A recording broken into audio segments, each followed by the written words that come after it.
This question asks us to predict the product when we react the same starting material with either HBr or HBr in the presence of hydrogen peroxide. Reacting with HBr is our standard electrophilic addition conditions. It will form the Markov-Nikov product, and so we will end up with the cyclopentane with the methyl group and the bromine on the same carbon. HBr in the presence of peroxide is the anti-Markov-Nikov process, so it will form the cyclopentane product with the bromine on the least substituted carbon of the former alkene. These are the skeleton products for each of these, products. If we look a little more closely, if you want to get a little more detail, this would be an achiral product. It has 0 stereocenters. This molecule has 2 stereocenters, and they form at different times during the mechanism.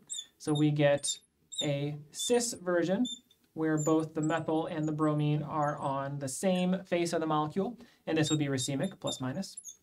And we get a trans version, where the methyl group and the bromine are on opposite faces of the molecule. This would also be racemic, and would also give plus minus mixture of enantiomers.